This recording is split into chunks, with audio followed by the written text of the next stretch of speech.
Assalamualaikum warahmatullahi wabarakatuh.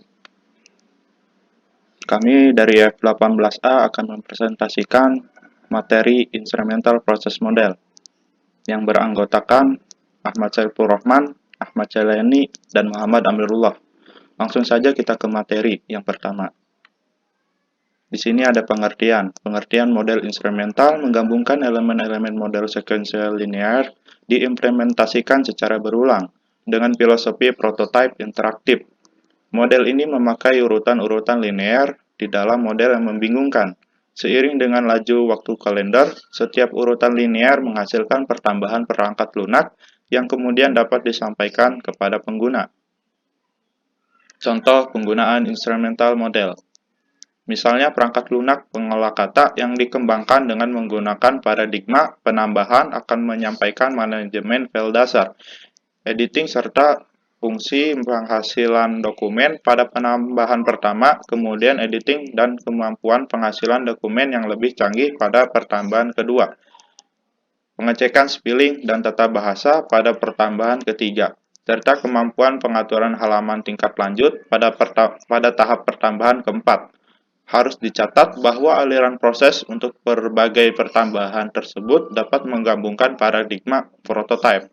Selanjutnya, tahapan instrumental model. Pada awal tahapan dilakukan penentuan kebutuhan dan spesifikasi. Kemudian dilakukan perancangan arsitektur software yang terbuka agar dapat diterapkan pembangunan perbagian pada tahapan selanjutnya.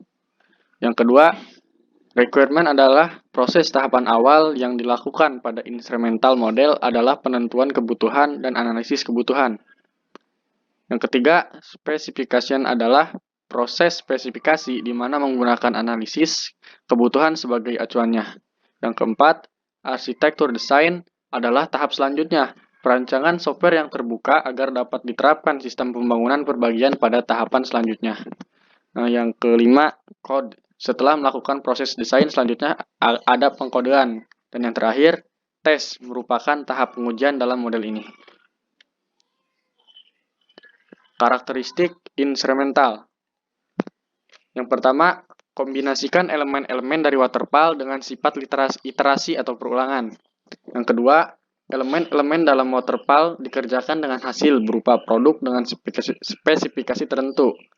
Kemudian proses dimulai dari fase pertama hingga akhir dan menghasilkan produk dengan spesifikasi yang lebih lengkap dari yang sebelumnya. Demikian seterusnya hingga semua spesifikasi memenuhi kebutuhan yang ditetapkan oleh pengguna. Yang ketiga, produk hasil instrumen pertama biasanya produk inti atau core produk, yaitu produk yang memenuhi kebutuhan dasar. Produk tersebut digunakan oleh pengguna atau menjalani review atau pengecekan detail. Hasil review tersebut menjadi bekal untuk pembangunan pada instrumen berikutnya. Hal ini terus dikerjakan sampai produk yang komplit dihasilkan.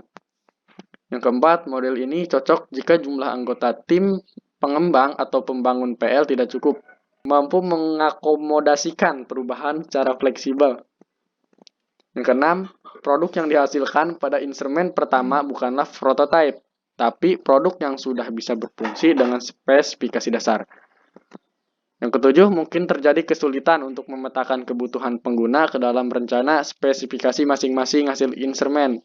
Dan terakhir, produk hasil instrumen pertama biasanya produk inti atau core produk, yaitu produk yang memenuhi kebutuhan dasar. Kelebihan penggunaan instrumental model merupakan model dengan manajemen yang sederhana, bersifat iteratif atau perulangan, mampu mengakomodasi perubahan secara fleksibel. Prioritas tinggi pada pelayanan sistem adalah yang paling diuji. Produk yang dihasilkan semakin lama semakin lengkap, hingga versi akhir dari sebuah produk akan dianggap paling lengkap dan sempurna karena mengalami perbaikan yang berkesinambungan. Model ini cocok jika jumlah anggota tim, pengembangan atau pembangunan software terbatas. Pelanggan dapat memakai increment pada pertama sebagai bentuk prototipe dan mendapatkan pengalaman yang dapat menginformasikan persyaratan untuk increment sistem berikutnya. Terakhir, risiko untuk kegagalan proyek secara keseluruhan lebih rendah, walaupun masalah dapat ditemukan pada beberapa increment. Bisa saja beberapa increment diserahkan dengan sukses kepada pelanggan. Ya, selanjutnya ada kekurangan penggunaan instrumental model. Yang pertama, increment harus relatif lebih kecil, tidak lebih dari 20.000 baris kode. Dan setiap increment harus menyediakan sebagian dari fungsional sistem. Yang kedua, adanya kesulitan untuk memetakan persyaratan pelanggan pada increment dengan ukuran yang benar. Yang ketiga, butuh waktu yang relatif lebih lama untuk menghasilkan produk yang lengkap. Perbandingan model dalam rekayasa perangkat lunak. Dari faktor proyek dengan ukuran resiko, waterfall memiliki resiko yang kecil, spiral memiliki resiko yang sedang, sedangkan instrumental memiliki resiko yang besar. Kedua, faktor ukuran software, menurut waterfall kecil, spiral besar, dan instrumental juga besar. Ketiga, faktor jenis aplikasi, menurut waterfall biasa, spiral agak biasa, dan menurut instrumental tidak biasa. Yang keempat, faktor fleksibel terhadap perubahan atau waktu. Menurut waterfall itu rendah, menurut spiral perubahan awal, dan menurut instrumental perubahan selama proyek berlangsung. Yang kelima, faktor keterlibatan konsumen. Menurut waterfall rendah, spiralnya sedang, kemudian instrumentalnya tinggi. Yang keenam, bahasa pemrograman. Menurut waterfall prosedural, spiralnya prosedural juga atau OOP, yang instrumental OP. Sekian dari kelompok kami. Wabillahi taufiq wal hidayah. Wassalamualaikum warahmatullahi wabarakatuh.